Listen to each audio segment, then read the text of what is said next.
എന്തൊക്കെയുണ്ട് വിശേഷം? എൻ്റെ പുതിയ ഫ്ലാറ്റിൽ നിന്ന് ആദ്യത്തെ വ്ളോഗാണ് കേട്ടോ ഇന്ന് സാറ്റർഡേ ആണ്. രാവിലെ ഞാൻ എണീറ്റപ്പോൾ തന്നെ അലേർട്ടായിരുന്നു. ഇവിടെ ഷാർജയിൽ ആദ്യമായിട്ടാണ് അലേർട്ട് വന്നത്. അപ്പം എല്ലാ ഫോണിലും എല്ലാത്തിലും കൂടെ ഒരുമിച്ച് അലേർട്ട് വന്നപ്പോഴത്തേക്ക് ഞാൻ നല്ല ഉറക്കമായിരുന്നു. 3-4 ദിവസമായിട്ട് ലീവായിരുന്നു. അതുകൊണ്ട് തന്നെ രാത്രി നേരെ വൈകി കിടക്കും, രാവിലെ നേരെ വൈകി എണീക്കും. അതൊക്കെയായിരുന്നു. പിന്നെ ഫാസ്റ്റിംഗ് അല്ലേ, അപ്പം 10 മണിക്ക് ഞാൻ നല്ല ഉറക്കത്തിലായിരുന്നു കേട്ടോ. അലേർട്ട് വന്ന് ശരിക്കും പേടിച്ചു പോയി. പിന്നെ ഇപ്പോൾ ന്യൂസൊക്കെ കണ്ടിട്ട് വീട്ടിൽ നിന്നൊക്കെ വിളിച്ചുകൊണ്ടിരിക്കുന്നുണ്ട്. എന്ത് ചെയ്യാനല്ലേ, പെട്ടെന്നായിരുന്നു എല്ലാം മാറി മറിഞ്ഞത്. ഇങ്ങനെയൊന്നും പ്രതീക്ഷിച്ചിട്ടില്ലായിരുന്നു. ഇനിയിപ്പോൾ എന്തൊക്കെയാവും എന്നറിയില്ല. യുദ്ധം ഇങ്ങനെ നീണ്ടുപോയിട്ടുണ്ടെങ്കിൽ എത്രയൊക്കെ പ്രശ്നങ്ങളുണ്ടാവും അല്ലേ. പിന്നെ എന്നെപ്പോലെ ഉള്ളവരെ സംബന്ധിച്ച് ഇതിൽ നിന്നൊന്നും മാറി നിൽക്കാൻ പറ്റില്ല. ഇപ്പോൾ എന്തെങ്കിലുമൊക്കെ കാഷ്വാലിറ്റീസൊക്കെ ഉണ്ടായിട്ടുണ്ടെങ്കിൽ നമ്മൾ ഹെൽപ്പ് ചെയ്യണം. ഹെൽത്ത് കെയർ ഫീൽഡ് ആയതുകൊണ്ട് തന്നെ അതിൻ്റെ ഒരു ടെൻഷനുണ്ട്. ഇൻഷാ അല്ലാഹ് എല്ലാം ഓക്കെ ആവുമായിരിക്കും. അപ്പോൾ അത് സന്തോഷമുണ്ട്, സങ്കടമുണ്ട്. സന്തോഷം എന്ന് പറഞ്ഞാൽ പുതിയൊരു സ്ഥലത്ത് വന്നിരിക്കുകയാണ് ഞാനും എൻ്റെ ക്യാറ്റും ഉണ്ട് കേട്ടോ. അവൾക്ക് ഭയങ്കര വിഷമമായിരുന്നു. പുതിയൊരു സ്ഥലത്തേക്ക് മാറിയതുകൊണ്ടായിരിക്കും ഫുഡൊന്നും കഴിക്കുന്നില്ലായിരുന്നു. ഭയങ്കര സങ്കടമായിരുന്നു. അത് കാണുമ്പോൾ എനിക്ക് ഭയങ്കര സങ്കടം. അവളെ എടുത്തുകൊണ്ട് വരുമ്പോൾ അവൾ കരഞ്ഞ പോലെ അവളുടെ ഇവിടെയുള്ള രോമമൊക്കെ ഇങ്ങനെ നനഞ്ഞിരിക്കുമായിരുന്നു. അത് കണ്ടപ്പോൾ എനിക്കങ്ങ് ഭയങ്കര സങ്കടം. ഇന്നലെയൊക്കെ ഭയങ്കരമായിട്ട് കരഞ്ഞു പോയി കേട്ടോ. ഞാൻ അതിൻ്റെ ഒരു കാണിക്കൽ കണ്ടപ്പോൾ മിണ്ടാൻ പറ്റുന്നില്ലത് മാത്രമല്ലേ ഉള്ളൂ. മനസ്സ് തുറന്നിട്ട് ചിരിക്കാൻ പറ്റാത്തൊരവസ്ഥയിലൂടെ കേട്ടോ പോയിക്കൊണ്ടിരിക്കുന്നത്. എന്നെ പോലെ എത്ര പേരുണ്ടെന്ന് അറിയില്ല. എല്ലാവർക്കും തന്നെ ഇപ്പോൾ പേടിയായി. ആദ്യമൊക്കെ വിചാരിച്ചു ഒന്ന് പേടിപ്പിച്ചിട്ട് 1-2 ദിവസം കൊണ്ടൊക്കെ തീരുമായിരിക്കും എന്നൊക്കെ വിചാരിച്ചു. പിന്നെ UAE ഒത്തിരി പ്രിക്കോഷൻസൊക്കെ എടുക്കുന്നുണ്ട്. പിന്നെ റെസിഡൻസിൻ്റെ സേഫ്റ്റി എല്ലാം നന്നായിട്ട് നോക്കുന്ന ഒരു സേഫസ്റ്റ് പ്ലേസ് തന്നെയാണ് UAE. പക്ഷെ എന്നാലും നമ്മുടെ ഭാഗ്യദോഷം എപ്പോഴാണെന്ന് പറയാൻ പറ്റില്ല. പിന്നെ ഒരു കാര്യം, നമുക്ക് എന്തെങ്കിലും പഠിച്ചു വിധിച്ചിട്ടുണ്ടെങ്കിൽ അതൊരിക്കലും തട്ടി നീക്കാൻ പറ്റില്ല. അങ്ങനെ ഞാൻ വിശ്വസിക്കുന്നു. സോഷ്യൽ മീഡിയയിലൊക്കെ നമ്മളെ അറിയുന്നവരൊക്കെ ഇങ്ങനെ ഫോളോ ചെയ്തിട്ട് സ്റ്റോക്ക് ചെയ്തുകൊണ്ടിരിക്കും. എന്ത് കാര്യത്തിനാണെന്ന് മാത്രമേ എനിക്ക് മനസ്സിലാവുന്ന കേട്ടോ. ഇപ്പോൾ ഇത്രയൊക്കെ പ്രശ്നങ്ങൾ നടന്നുകൊണ്ടിരിക്കുകയാണ് മിഡിൽ ഈസ്റ്റിൽ. വളരെ കുറച്ച് ആൾക്കാർ മാത്രമേ ഉള്ളൂ നമ്മളോട് ഓക്കെ ആണോ അല്ലെങ്കിൽ എന്താണ് ഇങ്ങനെ ന്യൂസിൽ കണ്ടല്ലോ എന്നൊക്കെ ചോദിക്കുന്നത്. കൂടുതൽ ആൾക്കാരും അവർ മിണ്ടില്ല. എനിക്ക് കുടുംബക്കാരുടെ മെസ്സേജൊന്നും എനിക്ക് വന്നിട്ടേ ഇല്ല കേട്ടോ. നീ സേഫാണോ അല്ലെങ്കിൽ ഇത് ചത്തു തൊലയട്ടെ എന്നായിരിക്കും. പൈസ ഉണ്ടാക്കാൻ പോയതല്ലേ, ചത്തു തൊലയട്ടെ എന്നായിരിക്കും ഇങ്ങനെ മനസ്സിൽ.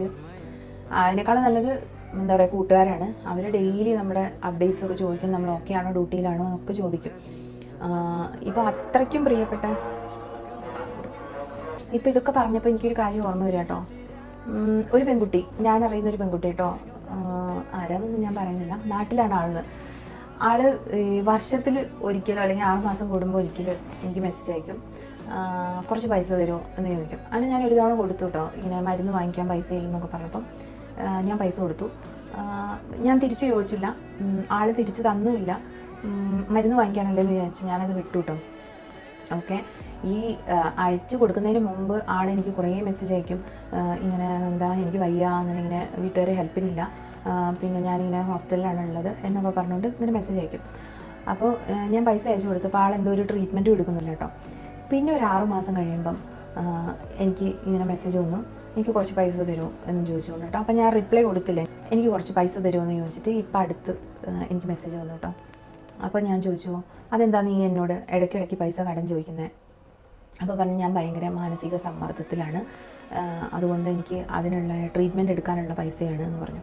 ഞാൻ പറഞ്ഞു, അറ്റ്ലീസ്റ്റ് നീ പൈസയൊക്കെ ചോദിക്കുന്നുണ്ട്, നീ ചോദിക്കാറുണ്ടോ എനിക്ക് സുഖമാണോ അല്ലെങ്കിൽ എങ്ങനെ പോകുന്നു? എൻ്റെ എല്ലാ കാര്യങ്ങളും അറിയാം. ഞാൻ ഒരു സിംഗിൾ പാരൻ്റാണെന്നറിയാം. 2 പിള്ളേരെ ഞാൻ മാത്രമാണ് നോക്കാനുള്ളതെന്നറിയാം. പിള്ളേർ പഠിക്കുന്നുണ്ടെന്നറിയാം. ഇതൊക്കെ എൻ്റെ കാര്യങ്ങൾ എൻ്റെ വീട്ടിലൊക്കെ വന്നിട്ടുള്ള വ്യക്തിയാണ് കേട്ടോ. അപ്പം ഞാൻ തിരിച്ച് ചോദിച്ചു, നീ ഇതൊക്കെ ചോദിച്ചിട്ടുണ്ടോ എന്നോട് ഇങ്ങനെയെന്ന്? അപ്പോൾ എൻ്റെ അടുത്ത് പറഞ്ഞു, ഓക്കെ അല്ലേ, ഇൻസ്റ്റയിൽ പോസ്റ്റൊക്കെ ഇടുന്ന കാണാം, അപ്പോൾ ഓക്കെ അല്ലേ? ഈ ഇൻസ്റ്റയിൽ പോസ്റ്റ് ഇടുന്നതും നമ്മുടെ പേഴ്സണൽ ലൈഫും തമ്മിൽ വ്യത്യാസമൊക്കെ ഉണ്ടാവും. നമുക്കിപ്പോൾ ഇൻസ്റ്റാ പോസ്റ്റിലൂടെ ഒന്നും എല്ലാ കാര്യങ്ങളും നമ്മൾ അനുഭവിക്കുന്ന മാനസികാവസ്ഥ, ഇപ്പോൾ എനിക്ക് കുറേ മാനസികാവസ്ഥകളുണ്ട്. ഇപ്പോൾ ഇന്നലെ രാത്രിയും കൂടെ ഞാൻ എൻ്റെ ഉമ്മയുടെ അടുത്ത് കുറേ പറഞ്ഞ് കരഞ്ഞിട്ടേ ഉള്ളൂ, അങ്ങനെ ഇങ്ങനെയെന്നൊക്കെ പറഞ്ഞിട്ട്. അത് ഞാൻ പറയാം. അപ്പം അത് വെച്ചിട്ട് നമ്മളെ ഒരിക്കലും അളക്കാൻ പാടില്ല. അപ്പോൾ ആളെൻ്റെ അടുത്ത് ചോദിച്ചതാണ്, ഇൻസ്റ്റയിൽ പോസ്റ്റൊക്കെ ഇടുന്നതാണ് അപ്പം ഓക്കെ ആണെന്ന് വിചാരിച്ചിട്ടുണ്ടെന്ന്. ഇപ്പോൾ ഈ പറയുന്ന വ്യക്തിയാണെങ്കിൽ ഇതുപോലെ മാനസിക സമ്മർദ്ദം ഉള്ളതാണെന്ന് എനിക്ക് വിശ്വസിക്കാനൊന്നും പറ്റുന്നില്ല. എന്താണെന്ന് വെച്ചിട്ടുണ്ടെങ്കിൽ ബോയ് ഫ്രണ്ടിൻ്റെ കൂട്ടത്തിൽ ഫോട്ടോ ഇടുന്ന കണ്ടിട്ടുണ്ട്, പിന്നെ എന്താ ഓരോ സ്ഥലത്ത് പോകുന്നുണ്ട്. അപ്പോൾ അതൊക്കെ വെച്ചിട്ട് എനിക്ക് പറഞ്ഞൂടെ, നീ ഓക്കെ ആണെന്നാണ് ഞാൻ വിശ്വസിക്കുന്നത്. ഇങ്ങനെ എനിവേ അതവിടെ നിർത്തിട്ടോ. എന്നാൽ ഒന്ന് ചോദിക്കില്ലേ നിങ്ങൾ ഓക്കെ ആണോ? അല്ലെങ്കിൽ ഇപ്പോൾ ഇത്രയും പ്രശ്നങ്ങൾ നടന്നു കേട്ടോ. ആളുടെ വശത്തു നിന്നും ഒരു മെസ്സേജോ കാര്യങ്ങളോ ഒന്നും വന്നില്ല. അതേപോലെ പല വ്യക്തികളും നമ്മൾ ഫേവറേറ്റ് ആണെന്ന് വിചാരിക്കും നമ്മുടെ കൂട്ടത്തിലുണ്ടാകുമ്പം. ഇപ്പം നിങ്ങൾക്ക് തന്നെ അനുഭവം ഉണ്ടാകും, അത്രയും ചങ്കുകളാണെന്ന് വിശ്വസിക്കും. പക്ഷേ എന്താ പറയുക, നമുക്ക് ഒരു ബുദ്ധിമുട്ട് വരുമ്പം ആരും ചോദിക്കില്ല നിങ്ങൾ ഫുഡ് കഴിച്ചോ അല്ലെങ്കിൽ നിങ്ങൾ ഓക്കെ ആണോ എന്ന്. ശരിക്കും പറഞ്ഞിട്ടുണ്ടെങ്കിൽ ഈ 2 കാര്യങ്ങൾ ചോദിക്കുന്നവരാണ് നമ്മുടെ ആത്മാർത്ഥ സുഹൃത്തുക്കളെന്ന് ഞാൻ പറയും. പിന്നെ ഇപ്പം ഞാൻ ഇന്നലെ പറഞ്ഞു കരഞ്ഞു എന്ന് പറഞ്ഞു. ഇപ്പോൾ ഇത് ഞാൻ പറഞ്ഞു നിങ്ങളോട്, ഇത് എൻ്റെ പുതിയ ഫ്ലാറ്റാണ്. സത്യം പറഞ്ഞാൽ എൻ്റെ ലൈഫിൽ ഞാൻ എത്ര തവണ എൻ്റെ ലൈഫ് റീബിൽഡ് ചെയ്യാൻ ശ്രമിച്ചു എന്നൊന്നും എനിക്ക് മനസ്സിലാവുന്നില്ല കേട്ടോ. ലൈഫിൽ ഫെയിലിയർ എന്ന് പറയുന്ന ഒരു സംഭവം ഒരുപാട് തവണ ഫേസ് ചെയ്ത ആളാണ് ഞാൻ, ഒരുപാട് തവണ. കല്യാണം കഴിച്ച് കഴിഞ്ഞപ്പോൾ ഞാൻ വിചാരിച്ചു എൻ്റെ ലൈഫ് സെറ്റായിരുന്നു, പിള്ളേരുണ്ടായി. അപ്പോൾ അവിടെ ചെന്നപ്പോഴും ഞാൻ പറഞ്ഞിട്ടുണ്ട് മുന്നത്തെ വീഡിയോയിലും, അബ്രോഡായിരുന്നു ഞങ്ങളെന്ന്. ഇപ്പോൾ ചെന്നപ്പോഴും ഞാൻ ഇതേപോലെ തന്നെ ഓരോ കാര്യങ്ങളൊക്കെ വാങ്ങിച്ച് ഞങ്ങൾ ലൈഫ് സ്റ്റാർട്ട് ചെയ്യാൻ നോക്കി. ഓരോ പാത്രവും ഇപ്പോൾ ഇന്നലെ എനിക്കിത് പറയുമ്പോൾ എനിക്ക് ഭയങ്കര സങ്കടമായിരുന്നു കേട്ടോ. ഓരോ പാത്രം, ഡിന്നർ സെറ്റ് അല്ലെങ്കിൽ ഓരോന്നും വാങ്ങിച്ചപ്പം അത് കാണുമ്പോഴും നമുക്കുള്ള ആ ഒരു സന്തോഷം, പ്രത്യേകിച്ച് സ്ത്രീകൾക്ക് ഈ പാത്രങ്ങളൊക്കെ കാണുക എന്നൊക്കെ പറയുന്നത് ഭയങ്കര ഇതാണ്. ഫാമിലി, പിന്നെ മക്കൾ, എന്താ പറയുക, ഞാൻ അതൊക്കെ പറയുമ്പം ഇമോഷണൽ ആവുമെന്ന് വെച്ചാൽ എനിക്കിങ്ങനെ ജോലിക്ക് പോയി സ്ട്രഗിൾ ചെയ്യുന്നതൊന്നും എനിക്കിഷ്ടമല്ല. പഠിച്ചു, കുറച്ച് നാളൊക്കെ ഞാൻ ജോലി ചെയ്തു. കല്യാണം കഴിഞ്ഞപ്പം എനിക്കിഷ്ടം വീട്ടിലിരുന്ന് ഇങ്ങനത്തെയൊക്കെ പരിപാടികളൊക്കെ ചെയ്ത് കുക്ക് ചെയ്യുക, കുട്ടികളെ നോക്കുക, ഹസ്ബൻഡിനെ നോക്കുക, അതൊക്കെയായിരുന്നു കേട്ടോ എനിക്കിഷ്ടം. ഇപ്പോഴും സത്യം പറഞ്ഞാൽ എനിക്കതൊക്കെ തന്നെ ഇഷ്ടം. എനിക്ക് ഈ ജോലിക്ക് പോയി സ്ട്രഗിൾ ചെയ്യുന്നതൊന്നും എനിക്കിഷ്ടമല്ല കേട്ടോ. പിന്നെ എനിക്ക് ഗതികേട് കൊണ്ട് പോവുകയാണ്. എന്തെങ്കിലും വഴിയുണ്ടായിരുന്നെങ്കിൽ ഞാൻ നിർത്തി വല്ല വഴിക്കും പോയേനെ. പക്ഷേ ഒരു വഴിയില്ലല്ലോ, അതുകൊണ്ട് ഡെയിലി ജോലിക്ക് പോകുവാണ്. അപ്പം ആ സമയത്തും ഇപ്പം ഇതേപോലെ ഞാൻ കാണിച്ചുതരാം. ഇത് കഴിഞ്ഞ ദിവസം ഈ ഒരു പാത്രം കഴിഞ്ഞ ദിവസം ഞാൻ വാങ്ങിച്ചതാട്ടോ, ചോറൊക്കെ എടുത്തതിനകത്തോട്ട് ഇടാമെന്ന് പറഞ്ഞിട്ട്. അപ്പം ഞാൻ ആലോചിക്കായിരുന്നു ഇങ്ങനത്തെ ഒരു പാത്രം എൻ്റെ ലൈഫിൽ ഞാൻ എത്ര തവണ വാങ്ങിച്ചിട്ടുണ്ടെന്ന്. ഒന്നും ഞാൻ പറഞ്ഞു കല്യാണം കഴിഞ്ഞിട്ട്, അത് കഴിഞ്ഞില്ല, അത് വർക്കൗട്ടായില്ല. തിരിച്ച് വീട്ടിൽ വന്നു കഴിഞ്ഞപ്പോഴത്തേക്കും എന്താ പറയുക, വീട്ടിൽ നിൽക്കാൻ പറ്റാത്ത സാഹചര്യം. വീട്ടിലെന്ന് പറഞ്ഞാൽ ബ്രദറിൻ്റെ വൈഫുണ്ട്. അപ്പോൾ അവർക്കൊരു ബുദ്ധിമുട്ടാണ് ഞാൻ 2 മക്കളെയും കൊണ്ട് വരുമ്പോൾ.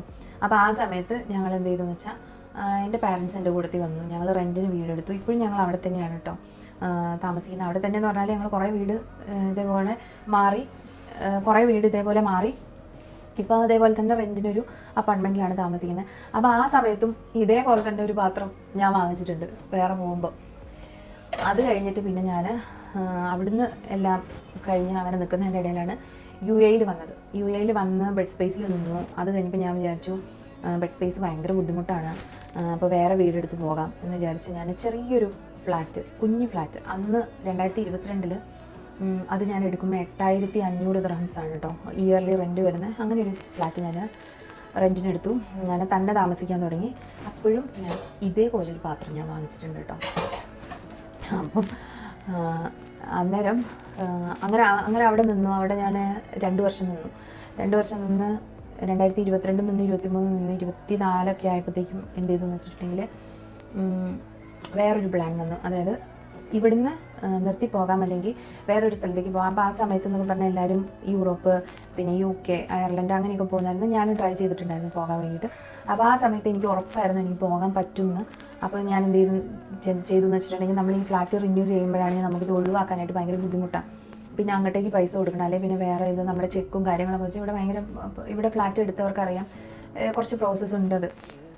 അപ്പോൾ ഞാൻ എന്ത് ചെയ്തെന്ന് വെച്ചിട്ടുണ്ടെങ്കിൽ അത് ഒഴിവാക്കിയിട്ട് ബെഡ് സ്പേസിലോട്ട് പോയി. അപ്പം 2025 എൻ്റെ നോമ്പ് എന്ന് പറഞ്ഞു കഴിഞ്ഞാൽ 2024 ഞാൻ ബെഡ് സ്പേസിലോട്ട് പോയി. ഏകദേശം 1 ഇയർ ഞാൻ അവിടെ നിന്നു കേട്ടോ. 2025 നമ്മുടെ ഇതേപോലെ റമദാൻ ടൈം കഴിഞ്ഞപ്പോഴായിരുന്നു ഞാൻ ഇപ്പോൾ താമസിച്ചുകൊണ്ടിരുന്ന ഒരു ഫ്രണ്ടിൻ്റെ കൂട്ടത്തിൽ, എൻ്റെ ബെസ്റ്റ് ഫ്രണ്ടാണ് അവളുടെ കൂട്ടത്തിൽ ഞാൻ താമസം മാറിപ്പോയത്. അപ്പം ഈ ബെഡ് സ്പേസിൽ നിന്നപ്പോൾ, കഴിഞ്ഞ റമദാൻ എന്ന് പറഞ്ഞാൽ ബെഡ് സ്പേസിൽ നിന്നപ്പോൾ എന്താണെന്ന് വെച്ചാൽ 8 പേര് യൂസ് ചെയ്യുന്ന ഒരു വാഷ്റൂമായിരുന്നു കേട്ടോ ഞങ്ങൾ യൂസ് ചെയ്തുകൊണ്ടിരുന്ന. 8 പേരുണ്ടായിരുന്നു ബെഡ് സ്പേസിൽ. ആ സമയത്തെന്ന് പറഞ്ഞാൽ ഒരു വേറൊരു നമ്മുടെ ഇന്ത്യൻസ് തന്നെയാണ്, പക്ഷെ വേറൊരു ഭാഷ സംസാരിക്കുന്ന ആൾക്കാരുടെ കൂടുതൽ, മലയാളീസ് അല്ല, അവരുടെ കൂടുതലായിരുന്നു ഞാൻ. അപ്പം ഈ നോമ്പ് തുറക്കുന്ന ടൈമിലൊക്കെ മിക്കപ്പോഴും തന്നെ നമുക്ക് ഫുഡ് ഉണ്ടാക്കാനൊന്നും പറ്റില്ല. എന്ന് വെച്ചാൽ അവർ ഫാമിലി ആയിട്ട് താമസിക്കുന്ന അവരുടെ കൂടുതലാണ് ഈ 8 പേരും താമസിക്കുന്നത്. അപ്പോൾ അതിനകത്ത് മുസ്ലിംസും ഉണ്ട്, അവരെല്ലാവരും കൂടെ ഫുഡ് ഉണ്ടാക്കും. അപ്പോൾ നമുക്ക് കുക്ക് ചെയ്യാനുള്ള ബുദ്ധിമുട്ട് അങ്ങനെയൊക്കെ ആയതുകൊണ്ട് ഞാൻ എന്ത് ചെയ്തെന്ന് വെച്ചിട്ടുണ്ടെങ്കിൽ, ഞാൻ മിക്കപ്പോഴും തന്നെ അവിടെ താഴെ ഒരു പള്ളിയുണ്ട് കേട്ടോ, അവിടെ പോയി ഫുഡ് വാങ്ങിക്കും, അത് കഴിക്കും, അല്ലെങ്കിൽ പിന്നെ ഓർഡർ ചെയ്ത് കഴിക്കും. അങ്ങനെയൊക്കെയായിരുന്നു. രാവിലെ ബ്രേക്ക്ഫാസ്റ്റ് ആണെങ്കിലും ഞാൻ ഡ്യൂട്ടിക്ക് പോകുമ്പോൾ അങ്ങനെ കഴിക്കാൻ നിൽക്കില്ല. എന്ന് വെച്ചാൽ നമുക്ക് അടുപ്പ് കിട്ടില്ല ഉണ്ടാക്കാനായിട്ട്.